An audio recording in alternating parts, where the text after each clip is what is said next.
Last weekend we had a huge weekend of Strongman, and this weekend there's more action coming. Let's take a look at what's been happening.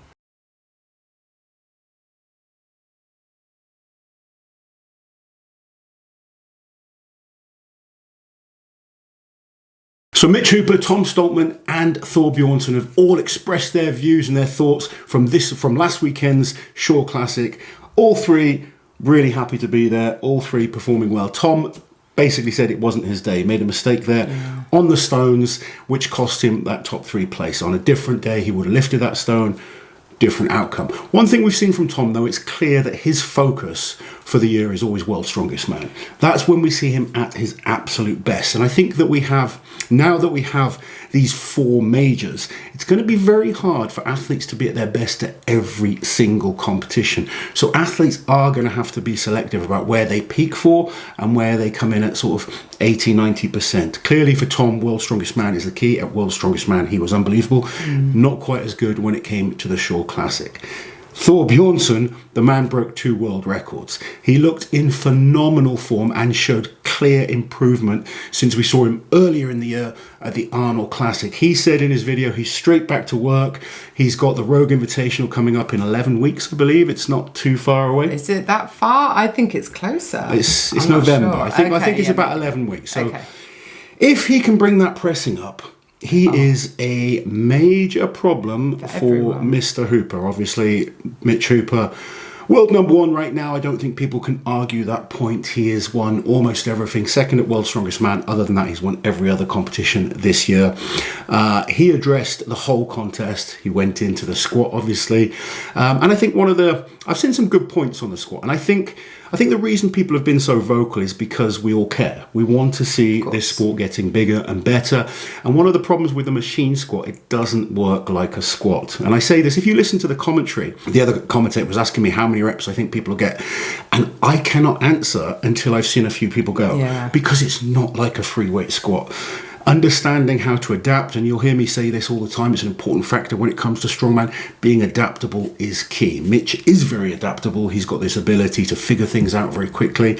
And his squats were high, but he did what he had to do within the rules. I personally would love to see him do a 3-bar squat in a competition. Do you know what also is interesting? Nick Best did a podcast. It came out, I think, yesterday. And he was one of the testers for the squat. And he said he was surprised that only a couple of athletes asked him about the best position to be in for this type of squat. Mitch was one of them. Nick Best, not only was he a tester, he's always been an incredible squatter himself, hasn't he? Well, I was actually down at the machine with Mitch and Bobby the night before the contest, and both of them were really figuring out foot placements. And it is important that you do figure things out, because a fixed bar, like on a Smith machine or a machine like this, is not the same movement as a 3-bar squat. Now, I've said many times, I love a 3-bar squat. That's what I love doing. But I was also good at machines because I could adapt and figure things out. The first time you use them, it is a bit awkward. I don't like one rule that Brian puts in there where he's kind of making people keep their feet in the same position. The only reason I don't like it is because you have to test to a reasonable weight to get those feet positioning right. How many times do you see people squat in the gym, or if you're an athlete, do your first squat and it just feels slightly wrong, so you kind of change your foot position or something like that, then you feel more comfortable. So maybe that's something that needs to be looked at. I'm sure Brian will address this event in great detail, whether it's going to be back next year or another time. But on the whole, I thought the Shore Classic was amazing. Top 3 athletes. When I say top 3 athletes, I'm talking top 3 athletes if we were going to go on a ranking. I think it's fair to say, obviously, ranking, I don't want to take anything away from Lucas Hatton. He was unbelievable last weekend, but Tom Stoltman is the current 3 times world's strongest man. You've got to put him up in that kind of category. And all 3 will be competing once again at the Rogue Invitational later in the year. So can Thor bring that pressing power back? He said he's straight back in the gym. He was pressing. I feel like it's already improved since the Arnolds. It's better than it was at the Arnolds. It's just going to take time. The dumbbell was close. Yeah. I genuinely believe Terry's refereeing was very good. because you have to watch how he refereed everyone, and he was strict across the board, and then you need to make sure both lanes are strict across the board. That's the hard thing, is getting two different people how many working times the exact same way. Do we talk about needing like a rule book, if you like, in Strongman? So it's not that. It's making sure the rules are the same for everyone. Then there's no question and this is where we're at the moment with the confusion of, some competitions you can use figure of eights and athletes are in their fingertips. Other competitions you've got to hold onto the bar. Soft lockouts on knees. Some competitions make people make sure those knees are locked out. Do you remember Ivers when he was deadlifting in Estonia? And I'm his friend, and I'm like, Ivers, knees. Yeah. And then the athletes will do as you kind of they'll lift to the standard that you set them. So we just need to make sure they all understand. We as fans all understand. At the moment it's confusing when different competitions have different rules. So the athletes that do go to the rules meetings and listen to all the rules tend to do a little better on those things. Now, one question that keeps popping up is, has the prize pool been announced for the Strongest Man on Earth? Not yet is the answer, because of course pay-per-view sales do contribute towards that prize pool pot. So I'm interested to see. I really hope it was a success. Like, it's important for the sport, the athletes, everyone involved, that each show is a success. Absolutely. And like, not to another show's detriment either. I want every show to be successful. Yeah, we're quite blessed that we get to go to lots of different shows, and every show has hiccups. Of course. Every show is things that they're good at, and it's all about, as collectively as a sport and as kind of a community, we all keep pushing to make this better, because the athletes now, they have a chance of making some real money with the prize money that's available, the sponsorship opportunities, the YouTube opportunities, social media. It's so much better than it was. And if you're an up-and-coming strongman, it's, we want it to keep getting bigger and better so that more people have those opportunities. Because right now, you take the top comps, there's still plenty of athletes that are working full-time. Oh, yeah. It's not like everyone at the Shore Classic is a pro strongman. Nope. They might be classed as a pro, but you've got managers of McDonald's in there, you've got fabricators, you've got gym owners, you've got people that are doing all sorts of different jobs. So maybe one day we will have a point where 30 or 50 athletes can legitimately say they're professional strongmen, which is something I would love to see. So we had other competitions happening last weekend other than the Strongest Man on Earth. OSG Europe took place, and this is the European Championships for all the different weight classes, and a big opportunity once again for up-and-coming athletes. The OSG qualifier took place early in the year. The best results from that got to go and compete in this competition, and we had a new champion. The men's open was won by Roman Grekov, who is superb. He's, I believe, a training partner to Alexei Novikov. Okay. And his dumbbell pressing is fantastic. I've watched a few of his lifts.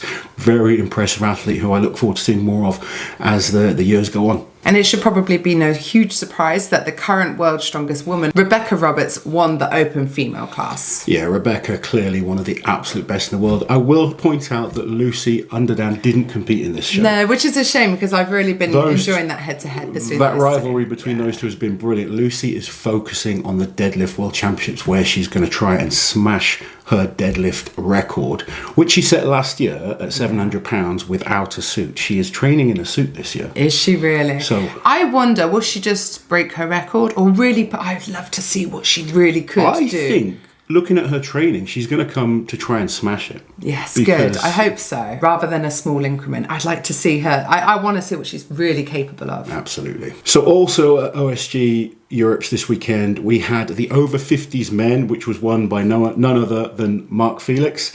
Still going strong. I think he's closing in on 60 now. We're going to need a new class for Mark very, very soon.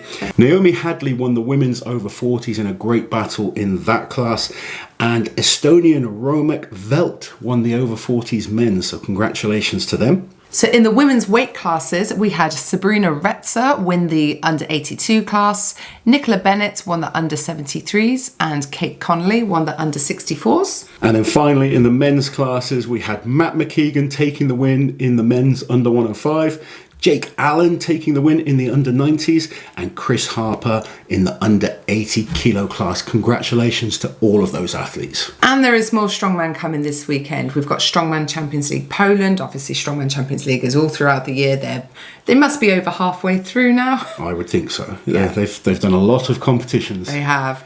And there's some good names in this competition as well. So we've got Evans Nana, Adam Ruszkowski, Oscar Zilkowski, Kevin Haselegger, Irvin Teutz, Miko Toro. Ryan Bennett is competing this weekend. He just did the OSG Europe last weekend. Good to see Ryan Bennett. He has done SCL before in the UK, so good to see him getting an opportunity to go further afield and show what he's capable of. And of course, we have Canada's Strongest Man happening this weekend. There are a few big names missing. No Mitch Hooper, no Maxime Boudreau. Tristan Hoth also, I believe, has had to pull out. So I think the only man who was in the Strongest Man on Earth still doing this competition is Wesley Dewinski. However, Simon Pratt is the current Canada's Strongest Man, and he is competing. Yeah, I mean, I don't know a number of the names in here, but I have heard of many of these guys. So Simon Pratt, obviously last year's winner. Wesley Dewinski, we know how good he is. Frederick and Gabriel Rayam, both competing, both training partners to JF Caron. We've seen them before. Joey Laverly. He competed at the Shore Classic Open a few days ago, I've seen James Jeffers before, Colton Sloan. There's a whole host of fantastic athletes. This is going to be a great contest. The events, very quickly, I'll just run through. Super yoke, max deadlift, sandbag steeplechase, overhead medley, truck pull, and the Atlas stone. So good luck to all the athletes. Look forward to seeing the results on that one. Right, guys, that's Strongman news for this week. We'll be back next week with more action. Don't forget to like, share, and subscribe to the channel, and we'll catch you guys next time.